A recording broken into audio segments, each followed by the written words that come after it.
ഇപ്പം ഞാൻ ഈ സോളാർ ഇൻസ്റ്റാൾ ചെയ്ത വീടുകളിൽ പലപ്പോഴും ആൾക്കാർ ഇത് വാഷ് ചെയ്യുന്നതായിട്ട് കണ്ടിട്ടുണ്ട്. അപ്പോൾ ഇത് പ്രോപ്പറായിട്ട് ഇത് വാട്ടർ വാഷ് ചെയ്തില്ലെങ്കിൽ ഈ പാനലിൽ എന്തെങ്കിലും സംഭവിക്കും? ഈ സോളാർ പാനൽ നമ്മൾ ഇൻസ്റ്റാൾ ചെയ്യുന്നത് റൂഫിൻ്റെ മുകളിലായിരിക്കും അല്ലേ.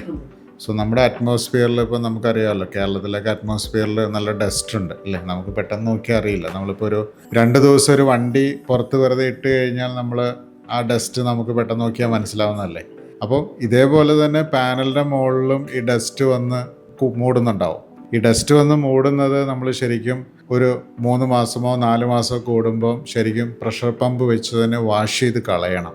ഇല്ലെങ്കിൽ എന്താ പ്രോബ്ലം ഉണ്ടാവണമെന്ന് വെച്ചാൽ നമ്മുടെ പാനലിന് 30 വർഷം വാറണ്ടി ഉണ്ട്. പക്ഷേ ഈ പാനലിൻ്റെ മുകളിൽ ഡസ്റ്റ് അടഞ്ഞടഞ്ഞ് വരുന്ന കഴിയുമ്പം നമുക്ക് പാനലിൻ്റെ എഫിഷ്യൻസി കുറയും. സോ നമ്മളൊരു 3 വർഷം 4 വർഷമൊക്കെ നമ്മൾ ഇതേപോലെ വാഷ് ചെയ്യാതിരുന്ന് കഴിഞ്ഞാൽ ഈ 4 വർഷം കൊണ്ട് പാനലിൻ്റെ സെല്ലെല്ലാം എഫിഷ്യൻസി വളരെയധികം താഴ്ന്നു പോയിട്ടുണ്ടാവും. അപ്പോൾ പാനലിൽ ഡാമേജ് അല്ല, പക്ഷേ വരുന്ന ഇഷ്യൂ നമ്മളിതിൻ്റെ ഡസ്റ്റ് വന്ന് മൂടിപ്പോകുന്ന നമുക്ക് നോക്കുമ്പോൾ ചെറിയ ഡസ്റ്റ് ആയിരിക്കാം, പക്ഷെ അത് അടഞ്ഞടഞ്ഞ് ആ സെല്ലൊക്കെ അടഞ്ഞു പോകാനുള്ള ചാൻസ് കൂടുതലാണ്. അപ്പോൾ എന്തായാലും നമ്മൾ സോളാർ പാനൽ ഇൻസ്റ്റാൾ ചെയ്യുന്നുണ്ടെങ്കിൽ നമ്മൾ ഒന്നെങ്കിൽ ആ ഇൻസ്റ്റാൾ ചെയ്ത പ്രൊവൈഡറോട് തന്നെ പറയുക ഒന്ന് വാഷ് ചെയ്ത് തരാൻ. ചിലപ്പോൾ അത് ചാർജബിൾ ആയിരിക്കും, എങ്കിലും അത് വാഷ് ചെയ്ത് കഴിഞ്ഞാൽ അത് നമുക്ക് പ്രൊഡക്ഷനിൽ വളരെയധികം വ്യത്യാസം ഉണ്ടാവും.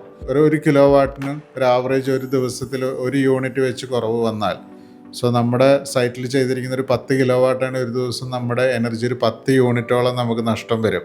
അപ്പോൾ അത് നമ്മളൊരു 30 ദിവസമായിട്ട് കൂട്ടുമ്പോൾ, ഒരു മാസം കൂട്ടുമ്പോൾ ഏകദേശം എത്രയായി? 300 യൂണിറ്റോളം വരും ഇല്ലേ. അപ്പോൾ ഒരു വർഷം 365 ദിവസം കൂടുമ്പോൾ എത്ര യൂണിറ്റ് വന്നു? ഒരു 3600ഓളം യൂണിറ്റ് നമുക്ക് നഷ്ടം വരും. ഇത് വീണ്ടും ഡസ്റ്റ് കൂടുമ്പോൾ ഈ 3600 യൂണിറ്റ് നഷ്ടപ്പെടുന്ന കറണ്ട് അടുത്തൊരു വർഷം ആകുമ്പോൾ അതിൽ 4000 യൂണിറ്റോ 5000 യൂണിറ്റോ ആയിട്ട് മാറും. അപ്പം അങ്ങനെ വന്നു കഴിയുമ്പോൾ നമ്മൾ ചെയ്തതിൻ്റെ ബെനിഫിറ്റ് നമുക്ക് വെറുതെ ലോസായി പോവാണ്. കാരണം നമ്മളൊരു ഇൻവെസ്റ്റ്മെൻ്റ് ആണ് ചെയ്തിരിക്കുന്നത് അല്ലേ. അല്ലാണ്ട് ഒരു പ്രൊഡക്ഷൻ ഒരു വർഷത്തേക്ക് കിട്ടാനോ 6 മാസത്തേക്ക് ഉപയോഗിക്കാൻ വേണ്ടിയിട്ട് മാത്രമല്ല നമ്മൾ ചെയ്തിരിക്കണേ. നമുക്ക് ലൈഫ് ലോങ് നമുക്ക് ഇതിൽ നിന്ന് എനർജി കിട്ടണം, അത് ഏറ്റവും നല്ല രീതിയിൽ യൂട്ടിലൈസ് ചെയ്യാൻ പറ്റണം.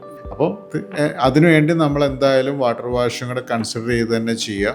ഇയർലി മിനിമം ഒരു 2 ടൈംസ് എങ്കിലും നമ്മൾ ചെയ്തിരിക്കുക. കാരണം നമ്മുടെ കേരളത്തിൽ മഴ കൂടുതലായതുകൊണ്ട് നമുക്കൊരു 4 മാസം 5 മാസത്തോളം നമുക്ക് മഴ ഇടയ്ക്കിടയ്ക്ക് കിട്ടുന്നുണ്ട്. അപ്പോൾ ബാക്കി വരുന്നൊരു 6 മാസത്തിൽ എന്ന് പറയുമ്പോൾ നമ്മൾ 2 വാഷ് ചെയ്ത് കഴിഞ്ഞാൽ ഓൾമോസ്റ്റ് ഇത് കവർ ചെയ്ത് പോകും.